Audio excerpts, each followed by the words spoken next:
بەناوی خۆی گەورە و میهرەبان لە ڕۆژی فەرەکناسی خۆرەوە زۆر خۆشحاڵم پێتان شاد دەبمەوە ئازیزان. دوێنێ هەواڵێکم بڵاو کردەوە دەربارەی نیشتنەوەی کەشتێکی دیکەی ئاسمانی لەسەر مانگ. دوایەوەی چەند ڕۆژێک پێشێستا کەشتی بلو گۆست یەک لەسەر ڕووی مانگدا بەسەرکەوتووی نیشتەوە. ئێستا کەشتێکی دیکەی ئاسمانی بە ناوی ئەثینا لە جەمسەری باشووری مانگدا دەنیشێتەوە. خۆشەویستانم، ئێستا وردەکاری ئەو هەواڵە زیاتر بەوەی ئازیز و خۆشەویست ڕادەگەێنم با بزانین ئەم گەشتە چییە و چێ ئەنجامی دەدا و ئامانجە سەرەکیەکانی چی. خۆشەویستان، وا چاوەڕوان دەکرێت کە ئەمڕۆ پێنجشەممە کاتژمێر 8:35 ئێوارە بە کاتی هەولێر کەشتی ئاسمانی ئەثینا لە چوارچێوەی پرۆژەی Commercial Lunar Payload Services یان کلیپس لە جەمسەری باشووری مانگدا بنیشێتەوە. لە ڕۆژی دووشەممەی ڕابردوو 3/3/2025 و دوای گەڕانەوەی یەکێ لە گرتە فۆتۆگرافیەکان ڕێگەی کامێرای کەشتی ئەثیناوە دەرکەوتەوە کەشتی ناوبراو توانی بە سەرکەوتووی بچێتە نێو خولگەی تایبەتی خۆی لە دەوری مانگدا. ئەمەش وەک ئامادەکاریەکی پێشنیشتنەوەی لەسەر ڕووی پاشوەیەکەمان.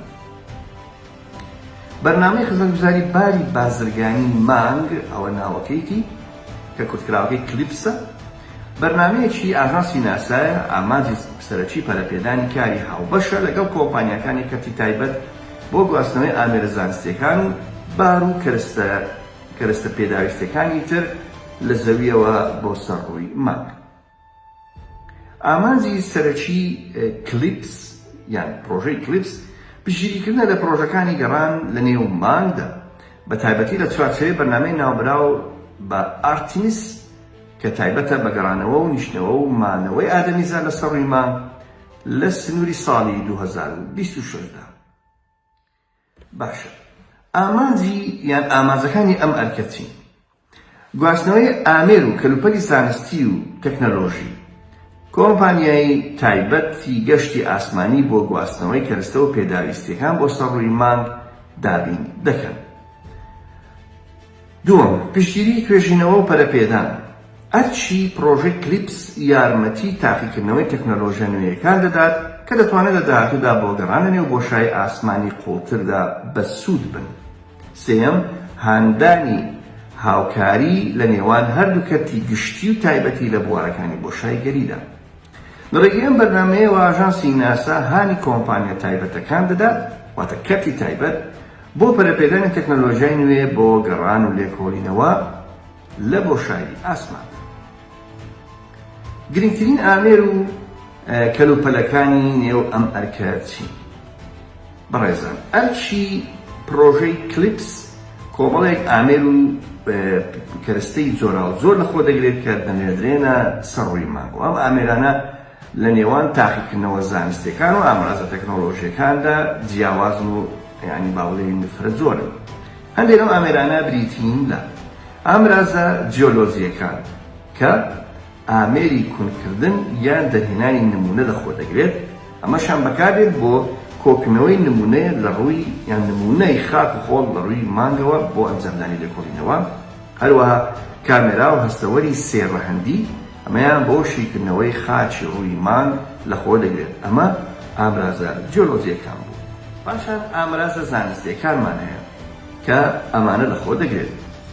پشکنەری جیۆفیزیکی، ئەمەش بۆ پەیوانەکردنی تایبەتمەندیەکانی ڕووی مانگ و وەک پلەی گەرمی و چڕی و بواری موگناتیسی. هەروەها ئامێری سپێکترۆسکۆپ واتە شیکردنەوەی یان شیکردنەوەی شەمەنجی، ئەمەیان بۆ لێکۆڵینەوە لە پێکهاتەی کیمیایی مانگ و شیکردنەوەی ئەو مادانەی کە لە نێو خاک خۆڵی مانگدایە. سێیەم، ئامرازە تەکنەلۆژیەکان. ئەمەش دوو سیستەم لە خۆ دەگرێت: سیستەمی پاڵنەری موشەچی، ئەمەیان بۆ دابینکردنی هۆکارەکانی گەشتکردن و جوڵەیە لە سەر ڕووی مانگ. سیستەمی پەیوەندی، ئەمەیان بۆ دڵنیابوون لە بوونی پەیوەندیەکی توند و تۆڵ و تۆکمە لە نێوان کەشتی ئاسمانیەکان و بنکەکانی کۆنتڕۆڵ لەسەر زەویدا. چوارەم، بەش و کۆتایی ئامرازەکانی بەردەوامی یان ئەلئیستیدامە. ئەمەشان دوو بەش لە خۆ دەگرێت. یەکەم، سیستەمی وزەی خۆر، ئەمەیان بۆ بەکارهێنانی وزەی خۆر بۆ کارپێکردنی ئامێرەکانی سەر ڕووی مانگ. هەروەها دووەم ئامێری پاڵپشتیکردن لە ژیان. ئەگەر ئەرکەکە لە داهاتوودا کەشتیوانی ئاسمانیش دەخۆ بگرێت ئەوە پشتگیری لە ژیان و بارودۆخی ژینگەیی دەکات. کەواتە خۆشەویستانم لە ڕێگای چوار جۆر کەلوپەل و ئامراز و سیستەمەکانی تاقیکردنەوەدا کارێکی گرنگ چاوەڕێی زانایان دەکات، زانایانی ئاژانسی ناسا کە ئەم کەشتە دەنێنە سەر ڕووی مانگ کە ئەمڕۆ ئینشاءڵڵا ئەگەر هیچ کێشە نەبوو لە کاتژمێرشتن کە لەسەر مانگدا نیشتەوە ئەوە ئەم کەشتی ئاسمانیە تەواوی ئەم سیستەمانە لەخۆ دەگرێت.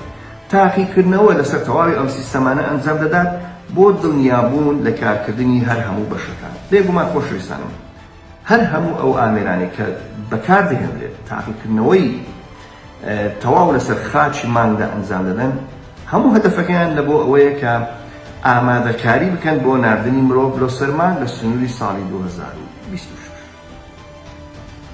بێگومان خۆشەویستانم ئەمەش وەڵامی ئەو پرسیارەیە کە دەڵێ بۆچی مرۆڤ لەم سەردەمەی ئێستادا ناچێتەوە سەر ڕووی مانگ وەک چۆن لە ساڵانی 60ەکان ئەو کارە ئەنجام درا. خۆ ئێستا تەکنۆلۆژیا زۆر پێشکەوتووترا. بێگومان ئەو قسەیە ڕاستە، بەڵام سەیرکەن خۆشەویستانم لە ڕێگەی ئەو هەموو پرۆژانەوە لە ڕێگەی ئەو هەموو تاقیکردنەوە ئەو هەموو ئامێرانەوە زانایان دەبی سەر لە نوێ داتای نوێ وەرگرن، چکەوە نازان ئایا ئەو شوێنگەی دەنیشتنەوە چ گۆڕانکاریەکی تیادایە جیاوازە لەو ناوچانەی کە پێشتر دەینیشتنەتەوە و نوێکردنەوەی داتاکان و داتابیسەکان و فراوانکردنیان زیانی تێدا نییە بە پێچەوانەوە سوودی هەیە بۆ ئەوەی ئەو کەشتیانەی کە لەسەر سیستەمی نوێ و تەکنۆلۆژیای نوێ دیزاین دەکرێت و دروست دەکرێن دەبێت بە تەواوی ئامادە بن بۆ پێشوازیکردنی مرۆڤ و نیشتاندنەوەیان لەسەر ڕووی مانگ بێ ئەوەی تووشی هیچ کێشەیەکی گەورە ببنەوە. کەواتە بەڕێزان ئەمڕۆ ئینشاءڵڵا چاوەڕوانین بە پشتوانی خوای گەورە ئەگەر هیچ کێشەیەک ڕوو نەدات ئەوە کەشتی ئەثینا لە چوارچێوەی پرۆژەی کۆمەرشیال لونا پێیڵۆت سێرڤیسزیان کلیپس لە سەر ڕووی مانگدا بنیشێتەوە. با چاوەڕوان بین بزانین دوای کاتژمێری هەشتونی و بەولاوە چه هەواڵێکی خۆش دەگاتەوە. ئێمە خواتان لەگەڵ